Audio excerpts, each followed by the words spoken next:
Ibu pekerjaannya apa? Ibu hanya seorang pemulung.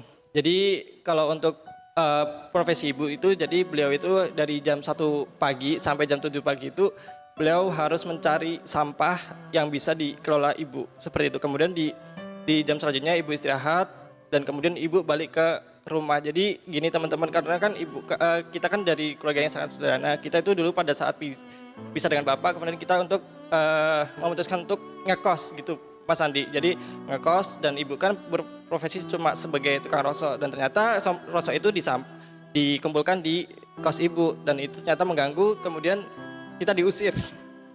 Kemudian kita ngekos lagi, pindah kos lagi dengan ukuran cuma 2x3 itu buat 4 orang teman-teman. Kita kan udah memutuskan untuk ngekos di ukuran 2x3 itu tadi. Kemudian ibu memutuskan untuk membangun gubuk rosok itu di pinggir rel. Kayak gitu, dan beberapa bulan ke depan itu kemudian gubuk ibu digusur karena kan itu juga ada pembangunan. Dengan adanya hal tersebut kemudian ibu memutuskan untuk ngekos dan itu hanya untuk dikelola sampah-sampahnya. Dan jadi kalau ibu tadi setiap hari tidurnya di kos tersebut yang hanya bisa mengelola sampah, dan itu kalau aku pikir tempatnya itu tidak layak untuk dipakai karena banyak sekali kecoa, tikus, bahkan serangga-serangga yang lainnya itu bisa berkeluyuran lah ibaratnya kayak gitu. Kerjanya itu dari jam 1 pagi sampai jam 7 pagi, kemudian balik ke rumah itu sekitar jam 11. Cuma ngasih makanan, itu pun kalau ngasih makanan ya Mas Andi, kadang tuh ibu sempat menitipkan kertas kecil tuh kayak, maaf ya hari ini ibu nggak masak kayak gitu. Jadi ibu ini, tunggu dulu. Saya jadi ingat ibu saya. Hampir sama kita nasibnya. Jadi ibumu itu bekerja pada malam hari sampai pagi hari. Ya, seperti itu.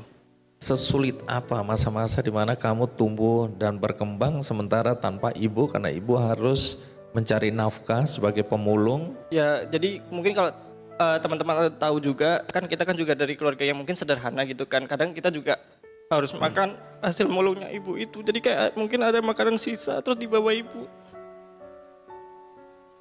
Emang perjuangannya itu sangat menyedihkan mungkin karena selalu direndahkan juga sama masyarakat kayak gitu. Jadi ya terharu kalau mengingat masa-masa yang dulu. Tentu kami semua di sini bertanya-tanya ya, bagaimana mungkin anak seorang pemulung ya yang harus menghidupi anak-anaknya dengan situasi dan kondisi seperti tadi, lalu kamu kok bisa sekolah sampai setinggi ini? 2017 Alvin lulus SMA, kemudian Alvin untuk melanjut, habis itu Alvin kerja 1 tahun, habis itu di tahun 2018 Alvin dinotis sama guru SMA, Alvin kamu nggak kuliah ya gitu kan Mas Andi. Terus ya bu saya nggak kuliah. Kok kamu nggak kuliah gimana sih, kan kamu pinter gitu kan. Ya udah deh, habis itu saya dipanggil sama guru SMA aku, dan ternyata di SMA itu dapat surat undangan kalau di UT itu pembukaan beasiswa bidik misi, dan itu kan prodinya yaitu hukum gitu, dan ternyata Alvin bisa bergabung di universitas dengan prodi ilmu hukum tadi, seperti Jadi itu. dapat beasiswa Bidik misi dari Kemendikbud. Yang juga perlu diapresiasi adalah ibu gurumu ya. Siapa nama ibu gurumu? Nama ibu guruku Bu Suranti. Masih ada sampai hari ini? Masih ada, dan beliau selalu support Alvin untuk seterusnya Pak. Seperti itu. Baik, jadi kalau Bu Suratin ini nonton acara ini, terima kasih. Karena kalau tidak karena gurumu itu, mungkin kamu sampai hari ini entah di mana ya. Karena keadaan, tapi di lain sisi ibu juga ingin tetap memulung, begitu? Ya. Baik, kalau gitu kita panggil langsung Bu Warsiti, ibu dari Alvin.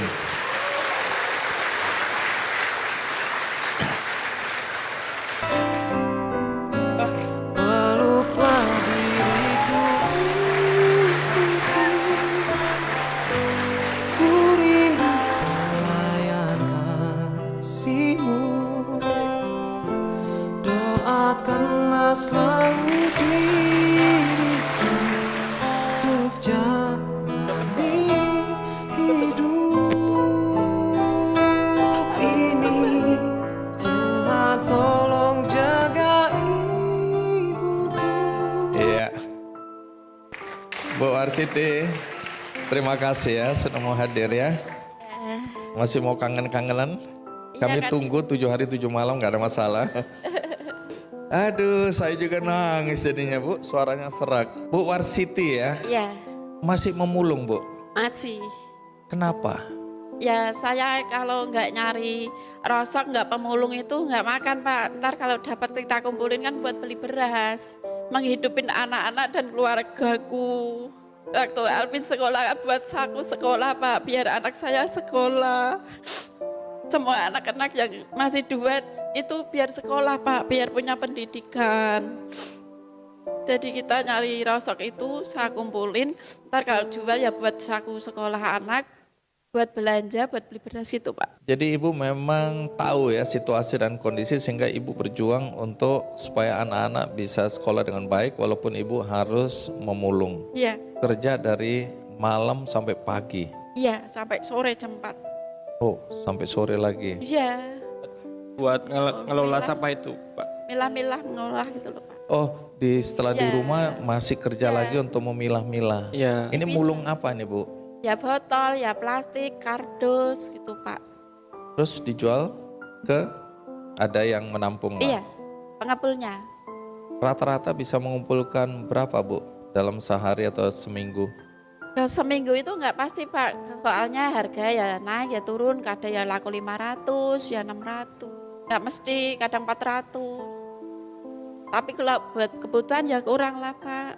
Alvin, sekarang dari perspektif Alvin ya, nggak malu punya ibu pemulung? Tidak, karena beliau adalah wanita cantik yang membangun kekuatan dari masalah, tumbuh kuat dengan doa, dan tersenyum selalu dalam tekanan. Seperti itu.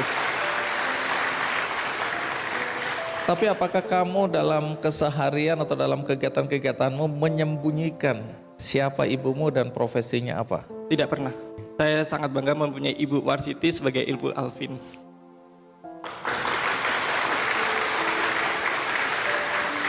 Apa yang kamu kagumi dari ibumu? Karena beliau selalu memberikan yang terbaik untuk anak-anaknya, jadi rintihan dan keringat beliau itu adalah semangat hidupku. Seperti itu, Mas Andi. Baik. Jadi ibu, sekarang ibu bisa lihat Alvin ya, Iya, sudah mau S2. iya. Ibu tahu S2 itu apa Bu? Nggak tahu Pak. Pokoknya hebat gitu aja Bu ya. Iya, saya Iya. nggak ngerti apa-apa Pak. Kalau nggak dikasih tahu dari anak saya nggak tahu. Oke. Bagaimana perasaan ibu melihat Alvin hari ini? Saya seneng Mbak, kagum. Makanya saya senang banget sama anak.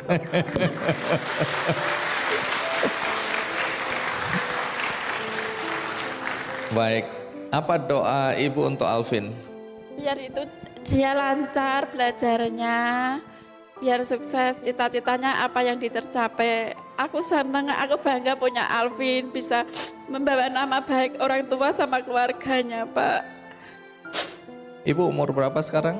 52. Kapan mau berhenti jadi pemulung? Ya kalau saya berhenti ntar anak-anak nggak makan Pak. Tapi ibu sendiri nggak malu jadi pemulung? Enggak.